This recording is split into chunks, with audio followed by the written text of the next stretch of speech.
Hollywood, California, Monday, November 16th.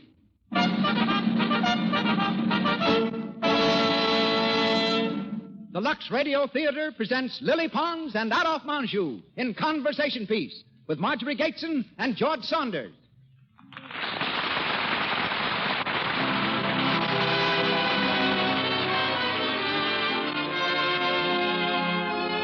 Lux presents Hollywood. Our stars, Lily Pons, Adolphe Menjou, Marjorie Gateson, and George Saunders.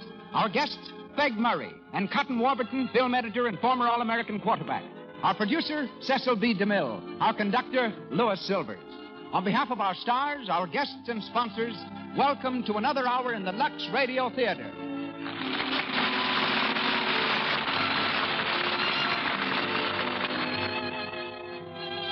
There is no better, easier way of keeping your complexion soft, smooth, and clear than through the daily use of Lux toilet soap. It's not surprising, then, that 9 out of 10 of the screen's loveliest stars protect their complexions with Lux toilet soap. What is surprising is that a large cake of this pure white soap cost only a few cents, so little that every girl can use Hollywood's favorite beauty care every day. Remember to buy a supply tomorrow. Thank you. And now, our producer. Ladies and gentlemen, Mr. Cecil B. DeMille.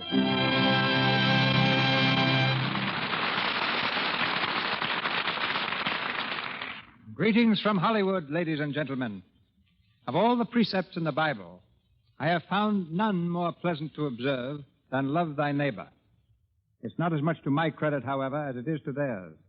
For the neighbors in my case happen to be those charming people, Lily Pons and Mr. and Mrs. Adolphe Menjou. Last year, I rode across the country on the same train with Miss Pons. At that time, her dog was recovering from an operation. Ordinary dogs get nothing more aristocratic than fleas. A prima donna's dog gets appendicitis.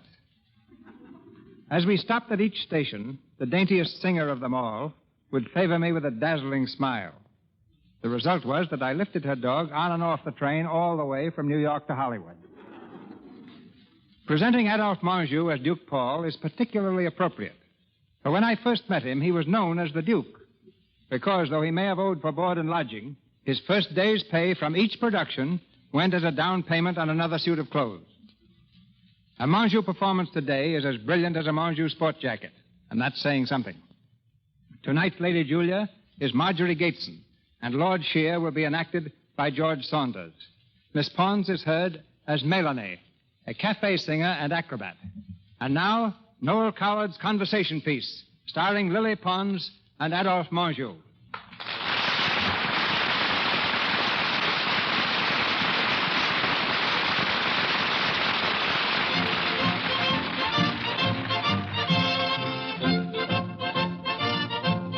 Our play begins in Paris during the year 1809. We're in a small, shabby cafe called Le Petit Girondin. The hour is late, but the cafe is filled with a drinking, boisterous crowd. At a tiny window, seeking relief from the tobacco-laden air, stands the perfect gentleman of the time, Duke Paul, conspicuous in that crowd for his elegant attire and obvious refinement. He has just been joined by Melanie, exquisitely fresh and untouched. Melanie, too, is quite unlike the others. Monsieur, you have come too early. I cannot leave until I sing again. I am impatient to start our new life, mademoiselle. Do you have to juggle your wine barrels, too? No more tricks. Just one song and I will be finished here for the night. Finished here for good, Melanie? Yes, for good. But you seem gloomy about it. No, but I'm in a daze. I'm so afraid I am dreaming. It is really true, all this? Or will I just wake up? Oh, it's quite true. One more turn and you are done with cabarets, finished with tricks, wine barrels, and squalor. But anyone would be in a daze with all this smoke in here. The window is open. Shall we live out together? Then we can breathe and see the stars. Well, let's breathe by all means. Oh, bright it is tonight. You have enough room? Well, it's a tight squeeze. Yes, but cozy. Come now, back to business. You realize that when you sing your last note tonight, Melanie of the cabarets will be no more. Yes. And you will leave here with me as Melanie de Tramont. Who has never been in a cabaret in her life. Exactly. Who was a sweet, fair-haired little girl in an old grey chateau with a wild garden. Yes, excellent, mademoiselle. And whose parents died in the Revolution when she was very young. I will remember, monsieur. You will live for the time being with that nice old lady we called upon. She believes that you are my guardian? Yes? And that I am the doctor of your dear old friend, the Marquis de Tramont? Yes, she suspects nothing. I'm so glad. It is very flattering to be taken for a Marquis's daughter. You must see that you learn to act like one. You must be very careful of your speech, your manners, your whole attitude. I will teach you, and I promise to be as patient as I can. I'm sorry to be so much trouble. It is a question of business, not trouble. As you are now, almost any man would admire you extravagantly. But no rich man would believe that you were the daughter of a marquis and marry you. And if no rich man married you, you could never pay me a rich commission.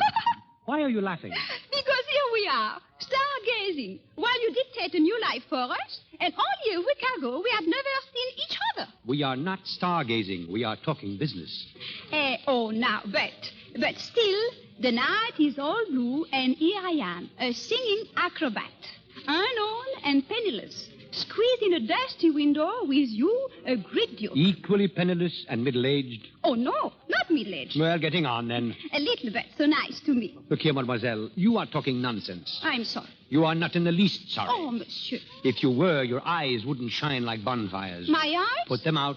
Yes, monsieur. Ah, that's better. And no more sentiment, please. Our new life is a sensible business partnership, strictly. Yes, I know. That is agreed. Even a great duke must eat. And the revolutionaries left me nothing but those few pictures I told you about, which they somehow overlooked. So you are my only possible business asset. You always come back to business. But naturally. We will live on in Paris, as I say, on the little I have saved. I will be very frugal. Then, when we are ready, perhaps something will turn up. Enough money to take us to England and a rich and doting husband for you. I see. England is where we will catch him. Melanie, come here. I'm sorry. They are calling me. I have to squeeze back now and sing. All right. Your last song, mademoiselle. I choose it carefully. A fitting swan song? No, not a swan song. It is a promise. Listen to it, please. Because it is about someone rather like me who promises that she will not betray you and destroy your plans, but who will follow her secret heart, no matter what price is paid, until she finds love.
Melanie, where are you? Come here. I don't know. This nasty ship keeps pushing about me. I'm drenched from the waves, and the wind is choking me. Where are you? Here, by the railing. Oh, quick one, catch me. Here, hold on. Are you all right? No, I'm miserable. What do you want? Look, off there.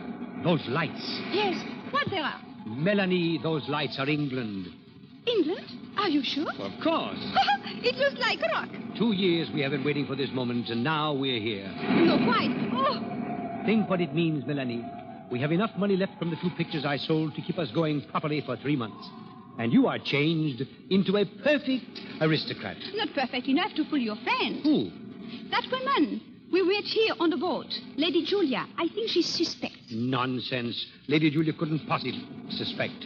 You are an aristocrat, and there is England teeming with rich men. It doesn't look it. We have only one handicap left. You're English. Don't worry. It is coming. Yes, at a snail's pace. Once in England, you will speak only English. Oui, Paul. The solicitor who engaged your little house in Brighton has also engaged a maid for you who cannot speak one word of French. Her name is Rose. Rose? I think she will be a thorn.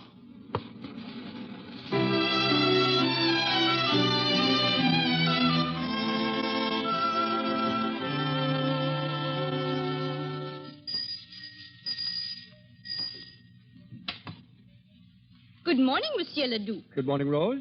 You're bright and early, sir. I told you I would be today to go over Mademoiselle's bills for the month. I have them all ready for you on Mademoiselle's desk. Thank you. And how is Mademoiselle's English this morning? I don't know, sir, but my French is improving by leaps and bounds. I see. There seems to be a lot of veal on this butcher's bills.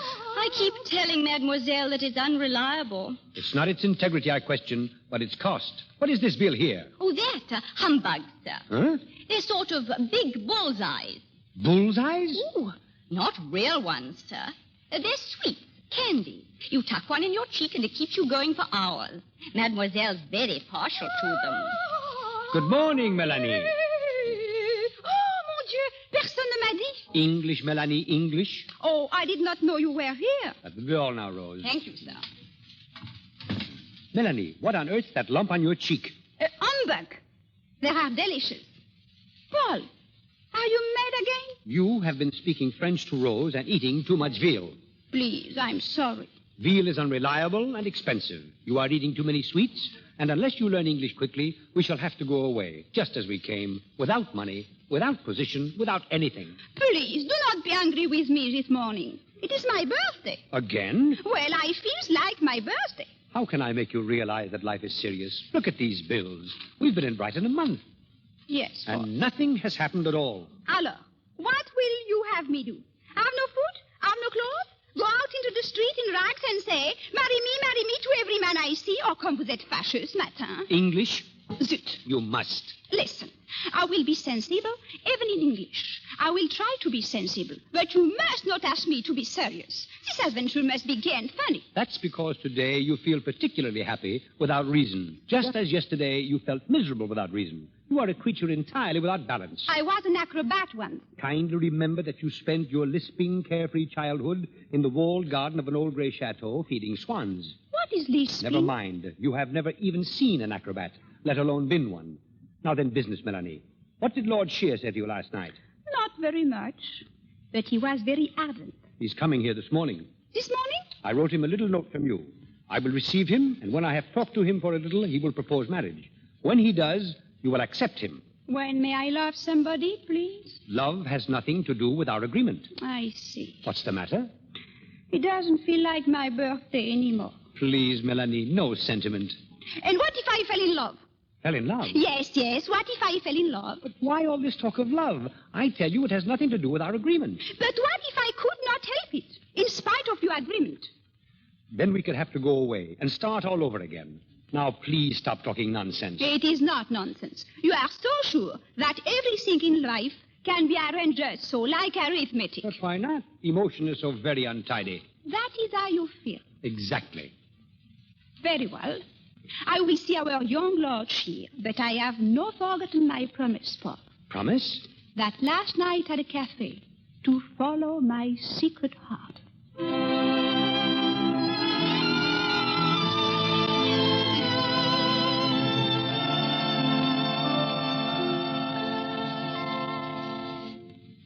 Good morning, mademoiselle. Good morning, Lord Shear. I've just been having a talk with your guardian. Oh, yes? He said I might see you. Oh, it is very nice day. It is not. Very nice. So pretty. Everything here in England is so fresh and clean. Look out there. out of the window. That little boat. How do you say? Sailboat? Yes, that's a sailing boat. So graceful in the sunshine, like a white butterfly. Yes. Melanie, I had no idea you had a guardian? Yes. He said that he understands I want to marry you. Did he? Melanie, I didn't know. When I spoke to you last night, I wasn't sure of what I wanted. I'm not sure now, but don't you... But you speak too quickly. Please do not speak so quickly. Why do you stare at me? Who are you, really? I am Melanie de Tramont, the daughter of the Marquis de Tramont. My father was killed in the Revolution. My mother also, and my little brother Armand. And your 4 other brothers and 4 sisters. I know all that. Your guardian told me. Oh. A large family. Very large. You love them? Yes, they are very large. And your guardian, you love him? Yes. I see. The father. Who are you, really? Oh, go away. Who are you? I don't know. Oh, please. I love you, Melanie. No. It's true. It feels strange, as though I weren't quite awake. And yet at the same time, more awake than I've ever been before. You see, I'm not very old, not very experienced yet, and... Well, it's the first time. Oh, this is very uneasy. Why? Didn't you expect it? No, like this. You wanted me to love you, didn't you? Both you and your guardian? No, You see, I'm not quite so young as all that, not quite a fool. My eyes are wide open. Oh, there's a lot I don't understand. A trick, some sort of trick. I feel it with all my instincts, but I don't care. I feel more than that. I feel that you're very lovely and very sweet, and that's enough. Will you please be my wife? Leave me, I beg of you. Don't hide your face in your hands. Look at me. No. Melanie. Go away, please, go away.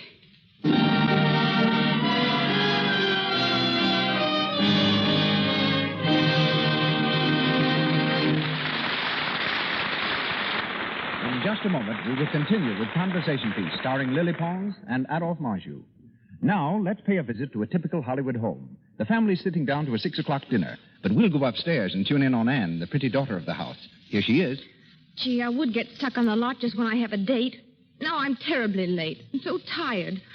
I hate to go out with Bill when I feel like this. Oh, but 3 cheers. I've got a good idea. Luckily, Anne knows a secret she learned from movie stars. And half an hour later, listen to what she says. I'll say that Lux toilet soap beauty bath makes a girl come to. I'm ready for a large evening now. I'm dancing on air. And what a fragrance that nice soap has. I feel like a million. They'll got to think I look it. A Lux toilet soap beauty bath is soothing, refreshing. Its active lather is so thorough that it removes from your pores stale perspiration, every trace of dust and dirt. That's why it keeps neck and back and shoulders soft and clear. Why it protects daintiness, leaves skin sweet. That's why lovely screen stars like Loretta Young, Carol Lombard, Anita Louise use it. And why you're sure to like it. Try this luxurious, inexpensive beauty bath tomorrow. And now, Mr. DeMille. We continue with Conversation Piece, starring Lily Pons and Adolphe Menjou, with Marjorie Gateson and George Saunders.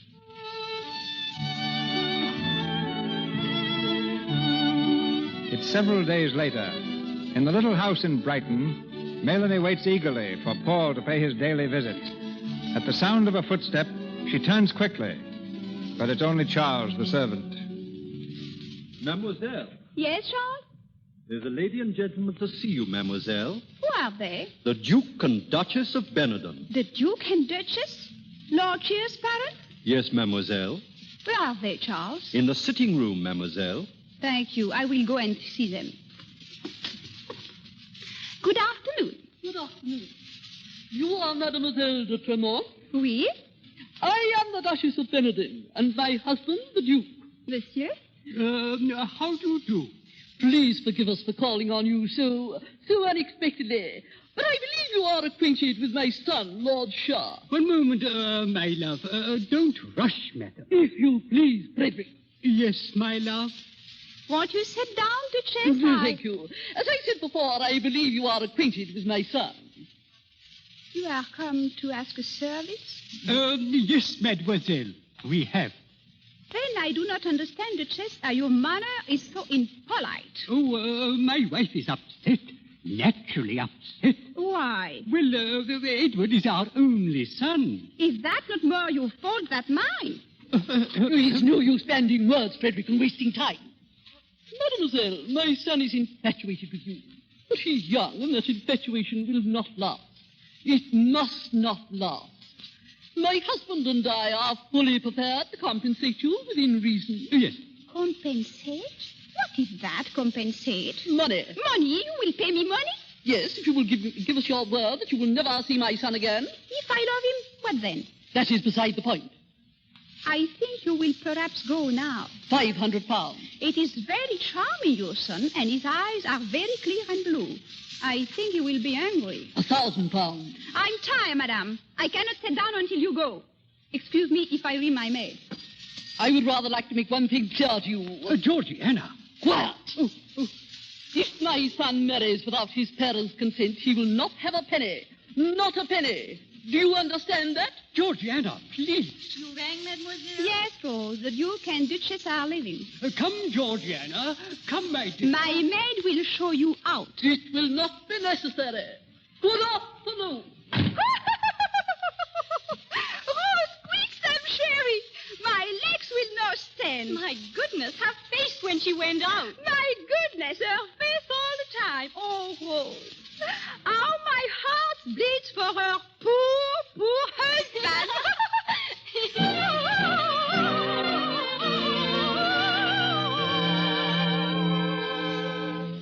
I beg pardon, mademoiselle.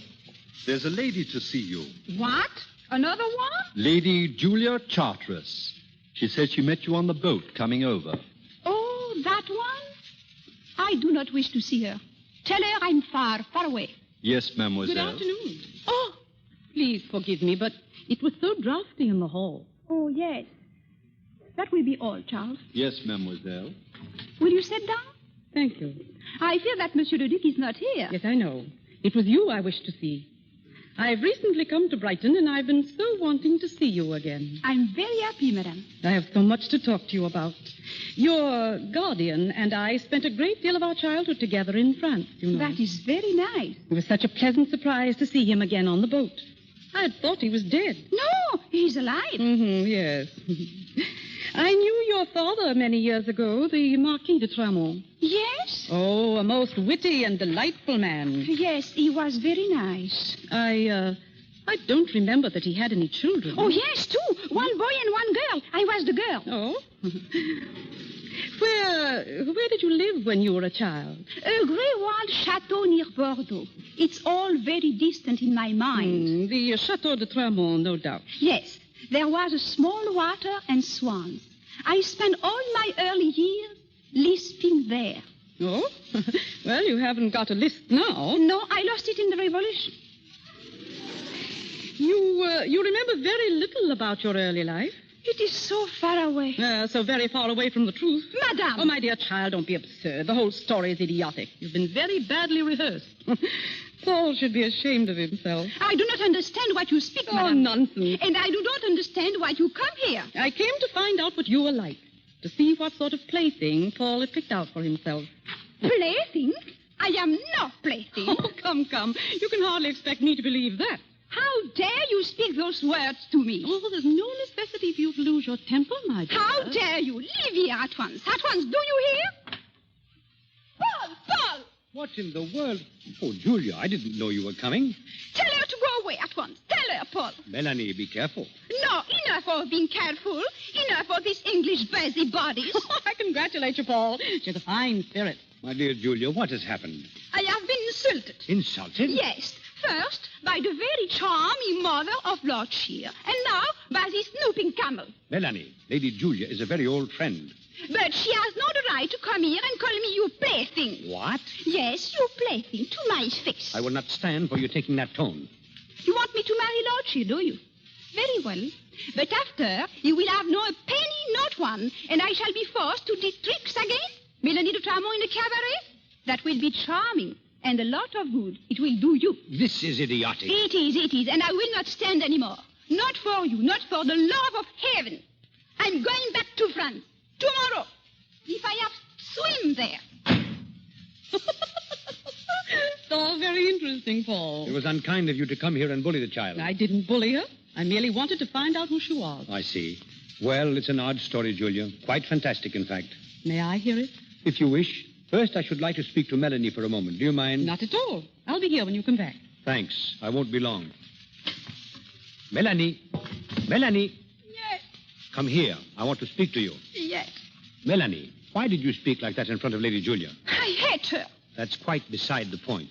Don't you realize that if you persist in treating people as you do, that our plans, the work of 2 years, will be for nothing? I say I was going back to France. Yes, but you don't mean that. I do. Oh, Paul, let me go. I will never be happy here. Let me go. And you come with me. I? Why, no, Melanie. My life is here. And yours, too, if you would only realize it. You do not care about whether I am happy? You can be just as happy here as in France, alone. But when I'm married, when you have found me a rich man, I will be alone here, too. You will have your husband. I will have his money. It's a good compensation. Is that all that love means to you? Is there nothing else? I've told you, business and sentiment don't mix. Now dry your eyes, Melanie, and try to be cheerful. I'll speak to you later. Where are you going? I'm going to call a carriage and take Lady Julia home. I'll have a good deal to explain on the way. Must you go? I'm afraid I must. Goodbye, Melanie. Oh, Paul. Paul.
Gee up there. Gee up. There you have it, Julia. You see, Melanie is nothing to me. She is my plan, my trick to be played upon the world, my livelihood. Paul, have you gone mad? No. I have merely transformed myself from an effete aristocrat into an unscrupulous adventurer. That sounds faintly theatrical. The murder of my wife and child was theatrical enough. The deaths of my whole family on the guillotine were equally theatrical. My life From then onwards, as a fugitive, was an endless succession of seriocomic stage effects. I was a baker's assistant, a lawyer's clerk, a tutor. 2 years ago, I found Melanie singing in a cafe. She seemed to me to be better material than my sniveling pupils. And 5 months ago, I managed to sell 2 pictures from the old house. With that money, I brought her here. Why? She's to make a rich marriage. And you take the commission? Yes. Well? Well, I think it's a good joke, in very bad taste. Taste is too expensive a social luxury for a poor man. I suppose the poor little thing is in love with you. In love with me? What nonsense. This whole plan has been understood completely between us from the first as a business arrangement. How wise. Will you help me? Well, I'll try. I knew you would. Bring her to my house. When? This evening. This evening? If she'll come. I think she might if I ask her to.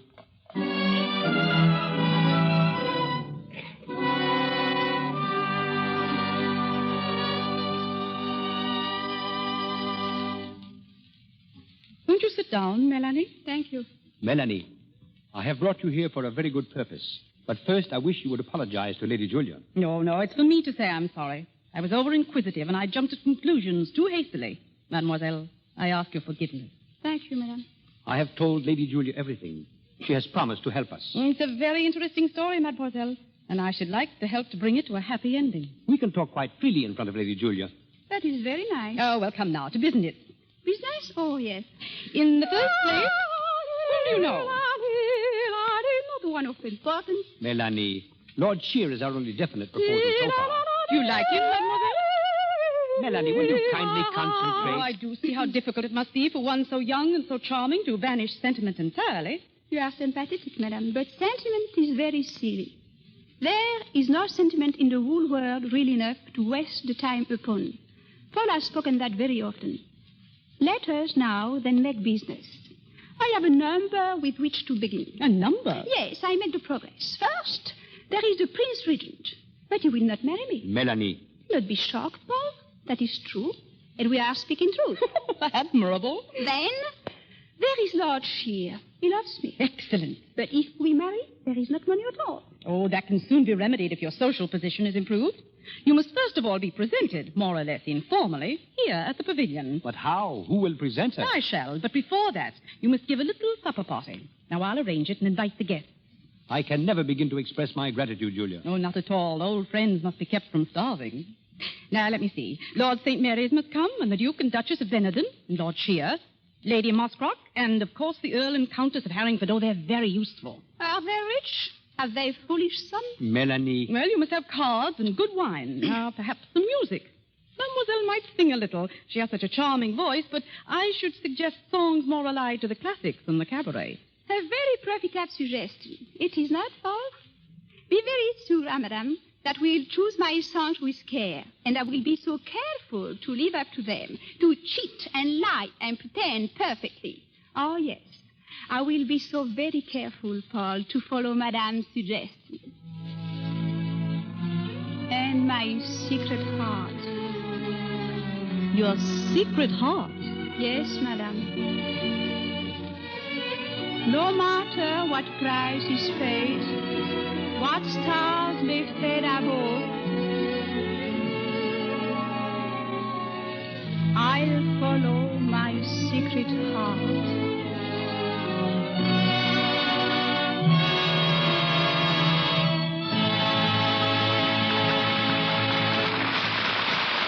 Pause for station identification.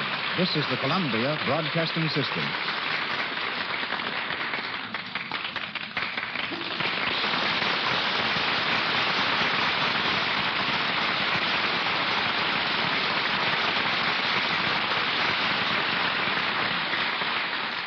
Conversation piece starring Lily Pons as Melanie and Adolphe Menjou as Duke Paul continues shortly from the Lux Radio Theater. When the 1933 All-American football team was selected, practically every sports writer in the country picked Cotton Warburton, the diminutive quarterback of the University of Southern California. Since graduation, he's been at Metro-Goldwyn-Mayer Studios, where he's now a film editor.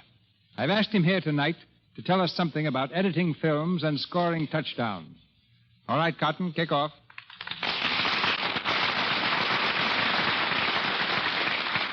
Thank you, Mr. DeMille. First, I'd better explain what a film editor does. It's very seldom, ladies and gentlemen, that a picture is filmed in the same continuity as you see it on the screen. The middle part may be taken first. The first part may go before the camera last. All this must be joined in its proper sequence and music and sound effects injected. Cutting is a major problem.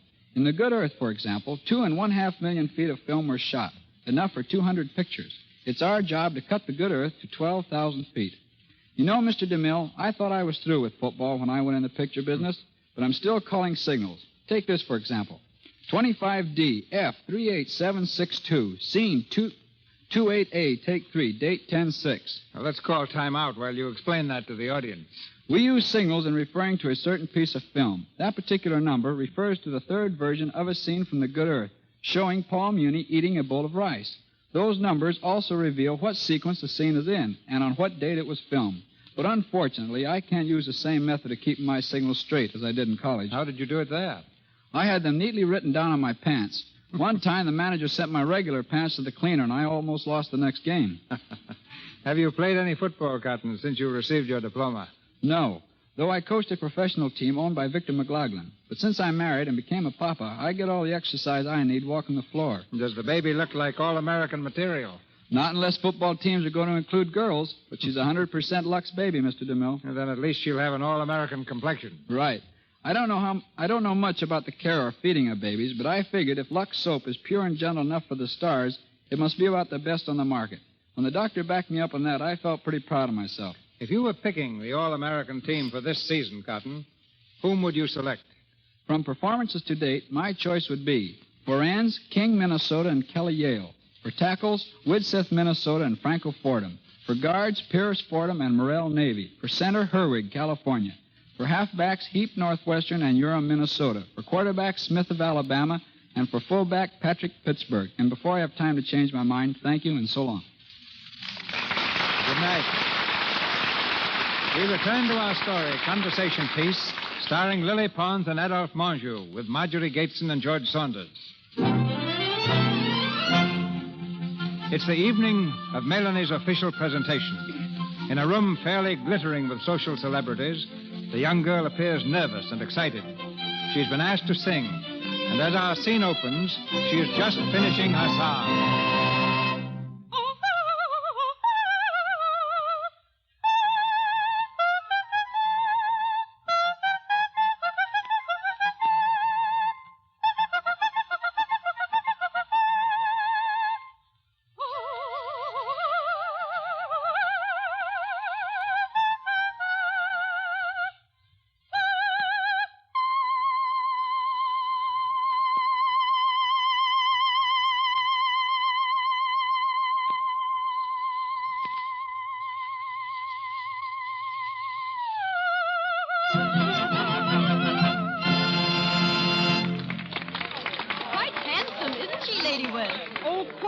But very disturbing. She doesn't seem to fit in, if you know what I mean. Yes, her background is a bit, shady, don't you think, Lady Harrington? I wish we could find out more about her. Well, I'm going to ask. You can't be too careful these days about the people you meet. Since Lady Julia was the one who presented her, perhaps she will give us a little information.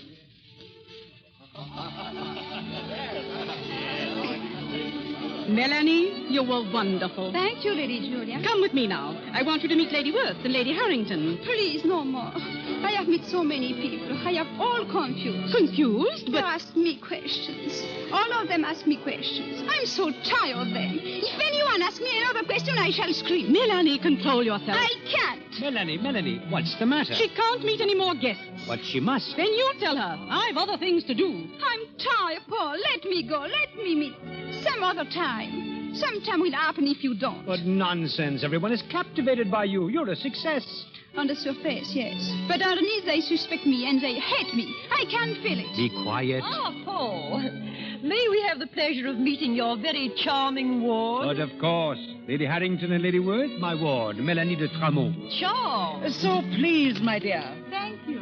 De Tremont, the Marquis, I presume. Yes, he was my guardian's friend. Oh, of course. It's so stupid of me, Paul. Not at all. You sing beautifully, my dear. Wherever did you study? Why? In France? Under what teacher? Why, I don't. A private teacher, Lady Worth. Unknown, but very efficient. He must have been. Oh, Paul, may I see you? Certainly. Excuse me, please. Of course. I'll be back directly. Oh. Perhaps I had best to go, too. Oh, no, please. We have so much to ask you, mademoiselle. Yes, about the revolution. Yes, I would rather not talk about it, if you don't mind. Then we shall talk about something else. Please, I would rather not talk about anything. My dear, are you ill? Yes, I'm very ill. Strange. Lady Bromley said you were ill just before, when she asked you something about your life. What do you mean by that?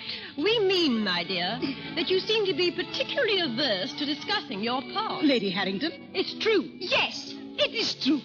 All of you have been snooping so hard to find out something about me. You wish to tell all your friends and make joke. Well, I will explain to you. Listen, I am the daughter of a mandarin in China. He was my first father. My second father was a Turk in Prague. He lived in Spain. I live in Italy. My mother was a slave. My brothers and sisters were slaves. No, they were little pigs trying with their big noses to find out things like you, madame, and you. Oh, I never heard it. I am Gateson. I am the daughter of a witch who was burnt at the stake. Take these tales to your friend, but take this quickly. Because if you don't now go away and leave me alone, I will smash your painted face and pull you dead hair by the roots. Oh, I think we have heard enough. I'm only sorry the rest of the company didn't hear it also. They will soon enough. Tell them all, and then get out. All of you, get out, get out!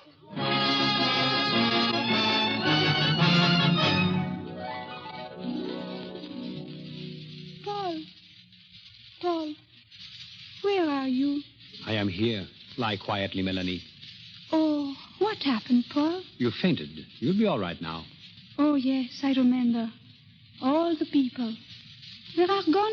Thanks to you, yes. Oh, Paul, I'm sorry. Why did you do it? I don't know. I asked you to let me go. You did it deliberately, didn't you? No, Paul, I swear. You wanted it to happen. All along, you wanted it. Yes, I did. You've ruined everything. I hope you realize that. Yes, but I don't care. Let them go. Let them leave us. I won't want to marry. I don't want. I can't. It's you I love, Paul. What? It's you. I love you, Paul. That is why I have been so nappy. Melanie, this is a farce. Is it farce to be loved to me? But there can be no love between us. It's not only a farce, it's madness. Oh, no. It is only a very simple truth. You have broken your word, you have lied, and you have made me ridiculous, a fool.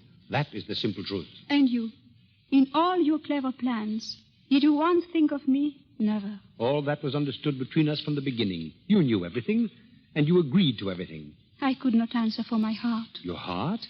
I love you, do you understand? Call me mad. Say it is all stupid romantic, if that will quiet your conscience. My conscience is not troubled. But it's true, and I love you deep. In all my life, no other things have been so deep in me. You were finished with love when your wife was killed. How often you have spoken to me of that. Melanie, I beg of you. And because there was a revolution, you think to scheme over all life, secure.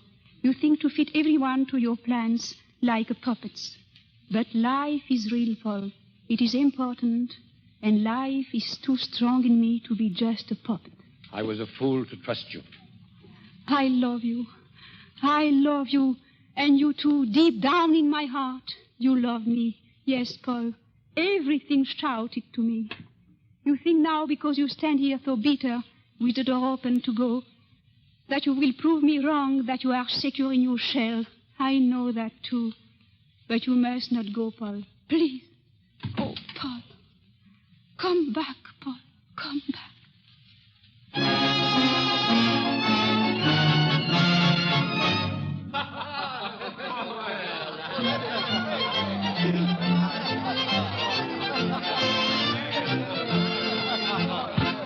Ladies and gentlemen, it is my pleasure to announce to you the return to le petit Girardin of Mademoiselle Melanie.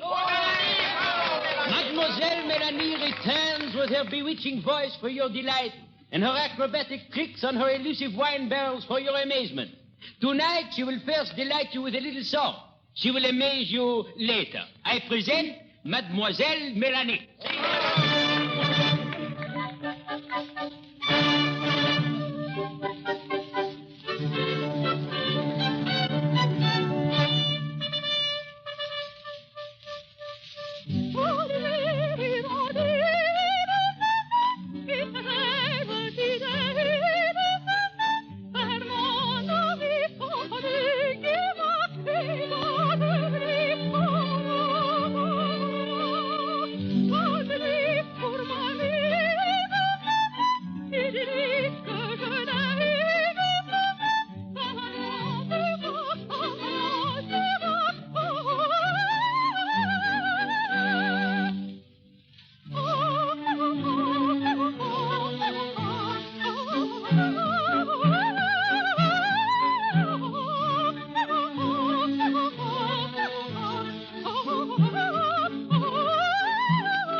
Melanie.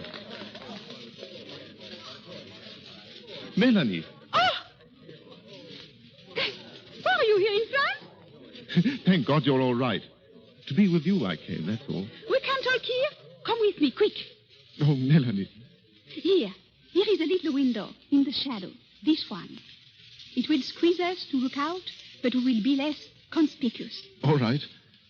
How did you know where to find me, Lord Cheer? I asked Lady Julia and Rose for everything they knew. I had to find you, if only to see that you were all right. They told you everything? Yes, between them. I made them. So do you understand now? Yes, I understand. Then, why are you here? I love you. But I know. But I had to tell you, Melanie. there is only room for one true love in my heart. My secret heart. I understand. I see you. The stars are thick tonight. You're not looking at them? I see them in your eyes. They are flooded with stars. I'm sorry. No, do not be ashamed of these tears.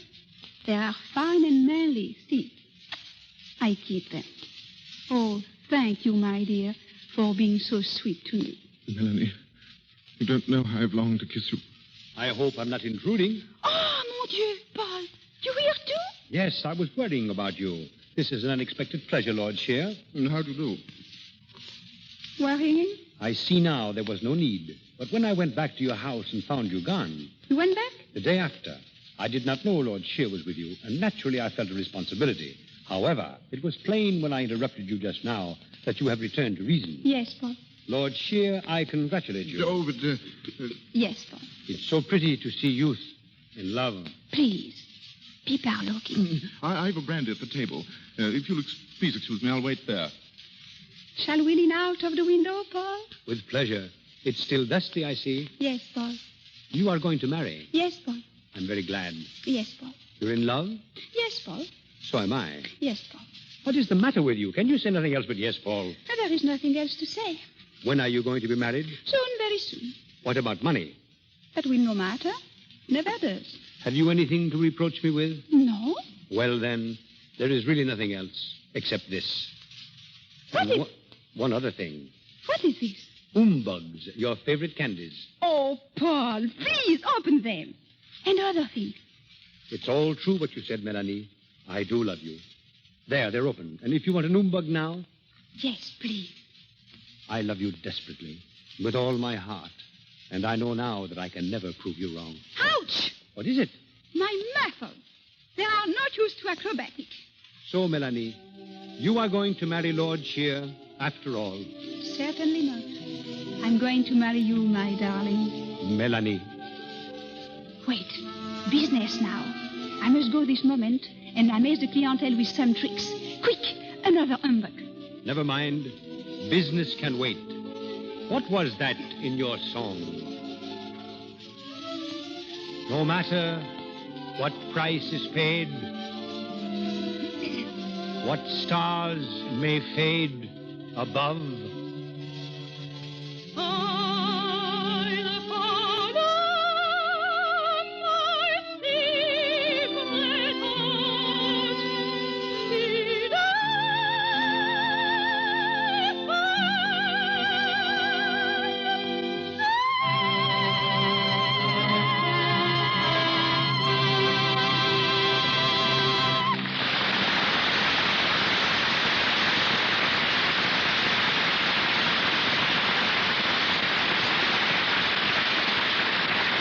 With Lily Pons singing the lovely melody, I Follow My Secret Heart, the curtain descends on Conversation Piece.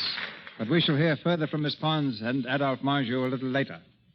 Before introducing our next guest, we make a statement furnished by Mr. Melvin Purvis, our guest on last week's program. Quote, after stating figures on crime, it was discovered that the number of murders committed in Memphis in 1935 was 103. Instead of the figure given. I desire to express my genuine and sincere regret for this inadvertence. Unquote.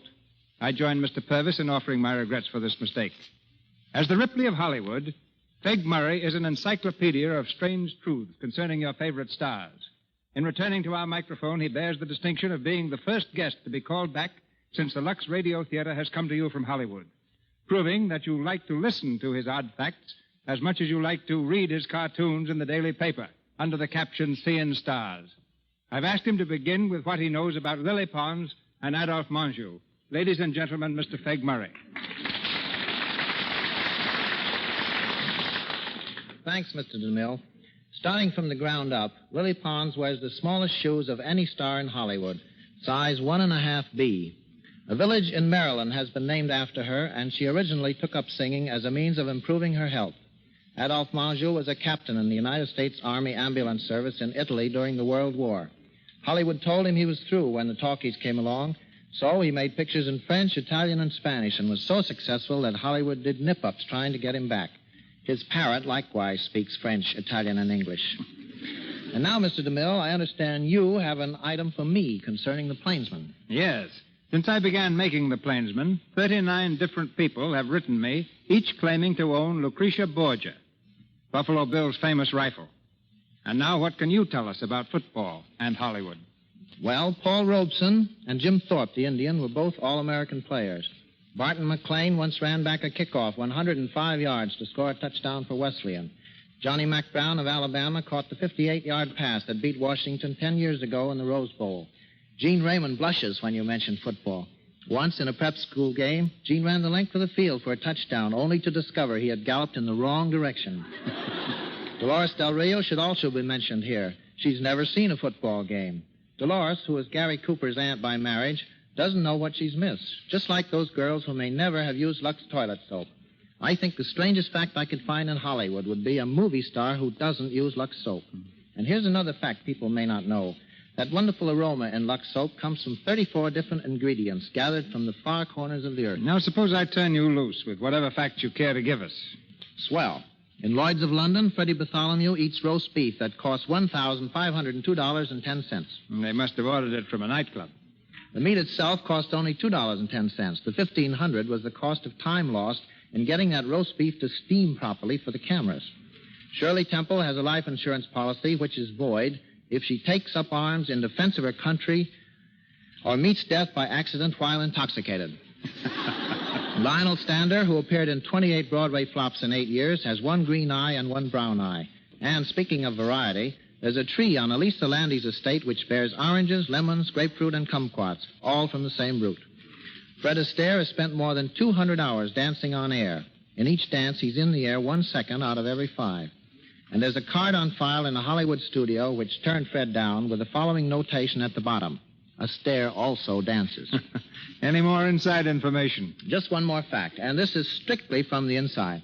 Warner Baxter's appendix is on his left side instead of his right. Good night. Good night. If the statement of Dr. Samuel Johnson is true, that a Frenchman must always be talking, tonight's stars must have felt at home in a play whose title is Conversation Piece. Miss Pons was born in southern France, while Mr. Menjou, a native of Pittsburgh, is the son of a Frenchman. They now resume the conversation. Mademoiselle Pons, Monsieur Menjou. Don't forget that you're partly French yourself, Mr. DeMille. Yeah, but I'm not the boulevardier. You are, Monsieur Menjou. Thank you. Why don't you foreigners talk English like me? I know. I've only a little accent. I wasn't always such a fine speaker of English. It's very hard to learn. So many words. You spell them almost alike, but you pronounce them so much different. I once made up a poem about it. You like me to recite, Mr. We'd DeMille? be delighted, Miss Pons. Very well. I recite. If L-A-U-G-H spells laugh and B-O-U-G-H spells bow, surely C-A-U-G-H is calf and C-O-U-G-H is cow. If bread is made of substance known as dough, was the steak I have for dinner turf or toe? I still am quite unable, as I got up from the table, to be sure if I was turf or through or throw. Beautiful. Beautiful. And if your dog gets sick again, I suggest you see Mr. Menjou. He knows all about dogs. So? Yes, I raised them, Miss Pons, just as a hobby. Cairns and Ciliums. Where do you learn about growing dogs? Well, I used to work on a farm. I learned quite a bit about livestock before I got into pictures. Excellent training. The foreman told me the other day that the cows have gone so high hat they refuse to be washed down unless the farmhands use Lux toilet soap. Who can blame them? All beautiful ladies use Lux soap. But why did you want to be a farmer? Well, I wanted some nice secluded place in the country with plenty of sunshine and fresh air where I could cultivate a mustache and get into pictures. But now, Miss Pons, before the people are sure Dr. Johnson was right about the French, let us say good night. Good night, everyone. I hope you like our play. Good night, mademoiselle. Good night. Miss Pons, Mr. Menjou, our thanks. Ladies and gentlemen, this is your announcer, Melville Ruick. Mr. DeMille returns shortly with news of next week's show. Mr. Menjou's next picture is titled 1 in a Million. Miss Pons appeared through courtesy of RKO Studios, where she just completed That Girl from Paris. Mr. DeMille through courtesy of Paramount, Mr. Warburton, Metro-Goldwyn-Mayer, and Mr. Louis Silvers, 20th Century Fox, where he was in charge of music for the new picture Lloyd's of London. And here's Mr. DeMille. The story of Louis Pasteur recently provided the screen with one of the finest and most dramatic films ever made. Its success, however, was largely due to the magnificent performance of Paul Muni in the title role. Next week in the Lux Radio Theater, Paul Muni recreates the character of the great French chemist and humanitarian once again. Our sponsors, the makers of Lux Toilet Soap, join me in inviting you to be with us again next Monday night when the Lux Radio Theater presents Paul Muni in the story of Louis Pasteur, assisted by an all-star cast. This is Cecil B. DeMille saying good night to you from Hollywood.